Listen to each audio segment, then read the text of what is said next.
اگلا سوال ہے ساتھی پوچھتے ہیں کہ مسجد میں سترے کا حکم کیا ہے شیخ محترم؟ امام کے لیے اور نفل نماز پڑھنے والوں کے لیے کیا حکم ہے؟ کیا ہر ایک کے لیے الگ الگ سترہ رکھنا؟ جیسے کہ آج کل یہ چیز فتنے کی شکل بھی اختیار کرتی جا رہی ہے، لوگ یہ کہتے ہیں کہ نہیں، ہر ایک کا آدمی جو بھی نماز پڑھے گا اس کے لیے سترہ ضروری ہے، نفل پڑھے گا، اور امام بھی اگر پڑھے گا تو اس کے لیے بھی سترہ ضروری ہے. اس کا کیا حکم ہے؟ بھائی ٹھیک ہے، ضروری ہونے کا یہ معنی نہیں ہے کہ جو ہے اس کی نماز نہیں ہوگی.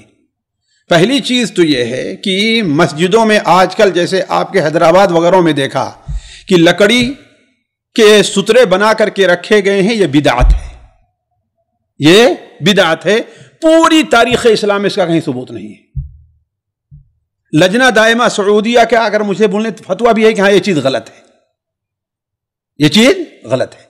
جو انسان مسجد میں ہے، دیوار ہے، کھمبا ہے، یہ ہے، اگر پچھلی صف میں ہے، لوگ آگے بیٹھے وہ اپنا نماز پڑھے، وہ ضروری نہیں کہ ہر آدمی اپنے ساتھ سترہ لے کر کے آئے. اس کا کہیں بھی ثبوت نہیں ملتا ہے، نہ ہی کسی عالم نے اپنے کتاب میں لکھا ہے کہ ہاں بھائی لکڑی کے سترے لا کر کے رکھو تاکہ نماز پڑھ لیا جائے.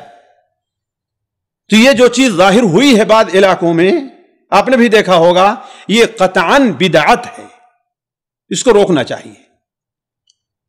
بدعت کس زمرے میں سے آتی ہے؟ بھائی بدعت یہ ہے کہ اولاً ایک ایسی چیز آپ نے مسجد کے اندر لائی نماز کے لیے جس کا کوئی تصور نہیں ہے، کوئی ذکر نہیں، صحابہ سر میں نہیں کیا.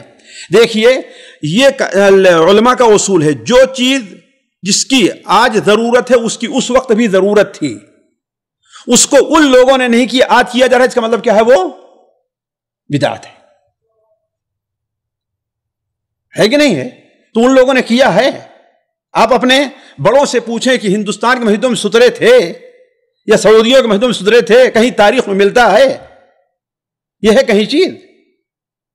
خیر یہ تو دلیل نہیں بن سکتے یہ ساری چیزیں، لیکن ہمیں اللہ کے رسول صلی اللہ علیہ وسلم کی زندگی، صحابہ کرام کی زندگی کو دیکھنا پڑے گا. ہاں تو کیا مطلب؟ وہی تو کہیں ہے کہ وہ لوگ سترہ رکھا کرتے تھے لکڑی کے بنا کر کے پوری مسجدوں میں کہیں ذکر ہے سترے کا؟ مجھے تو نہیں ملا ہے کہیں سترے کا. اگر کوئی بھائی ہے تو بتائیں اس کو. دیکھیے بدعات جو ہوتی ہے، بہت سی بدعاتیں ہوتی ہو نیک نیتی سے لوگ جو کام کرتے ہیں، اسی سے بدعات جو ہے بڑھتی چلی جایا کرتی ہے. میں نے کہتا ان کی نیتیں بری ہیں، جن لوگوں نے کیا ان کی نیت اچھی ہے، لیکن اس سلسلے میں ضروری ہے کہ کبار علماء سے اس سلسلے میں مشورہ کریں. جہاں تک سترے کے وجوب کا تعلق ہے، اس سلسلے میں ظاہر بات اہل علم کا اختلاف ہے. کچھ علماء وجوب کے قائل ہیں اور کچھ علماء کیا ہیں؟ سنیت کے قائل ہیں. لیکن جہاں تک سنیت کا تعلق ہے، جس میں تو کوئی شبہ ہے ہی نہیں کہ انسان کو سترے کا لحاظ رکھنا چاہیے. وہ لوگ بالکل غلط کرتے ہیں کہ سب سے پیچھے مسجد میں کھڑے ہو گئے اور سامنے کچھ بھی ان کے نہیں ہے. اللہ کے بندے، مسجد میں کھمبے ہیں، مسجد میں اور چیزیں ہیں، ایسی چیزوں کو تم بناؤ، اور اگر آگے آ رہے ہو نہیں ہے تو جو لوگ آگے بیٹھے ان کے پیچھے کھڑے ہو کے نماز پڑھو، ہے کہ نہیں ہے؟ وہ آپ کے سترے بن جائیں گے. تو یہاں پر وہ سہولت کے لیے اگر لایا گیا تو تبھی بدعت میں بالکل بدعت ہے. اس لیے کہ آپ دیکھیں کہ آئندہ جو ہے ایک اور بڑی صورت اختیار کر لے گی جہاں یہ چل رہا ہے. مجھے لگ رہا ہے کہیں جو ہے وہ لاکھ سترہ گاڑ نہ پوری دیوار کے سامنے جو ہے لا کر کے، اس لیے کہ جب لا کر کے رکھ دیے ہیں تو کل اور آئے گا، ارے اس کو ہٹانا پڑتا ہے، یہ ہے، ایسا کرو اب دیواریں کھڑی کر دو. ہر سب کے پیچھے کیا رہے گی؟ ایک دیوار رہے گا، صرف ایک دیوار ہے، صرف ایک دیوار رہے گی. یا ایسی مسجدوں میں کھمبے لگانا شروع کر دیں گے کہ جو ہے ہر امام کے ہر مصلی کے پیچھے کیا کھمبا شروع ہو جائے گا. جی چلیے آگے.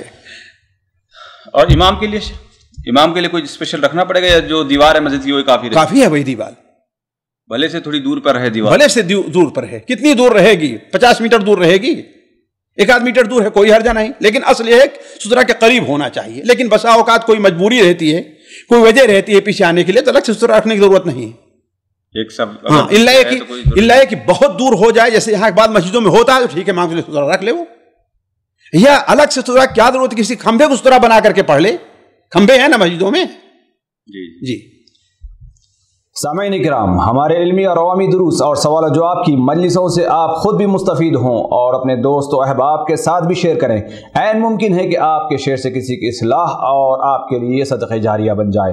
واٹس ایپ پر اسلامک میسج حاصل کرنے کے لیے نمبر نوٹ فرمائیں: یعقوب عزیز 00966 5089 59707.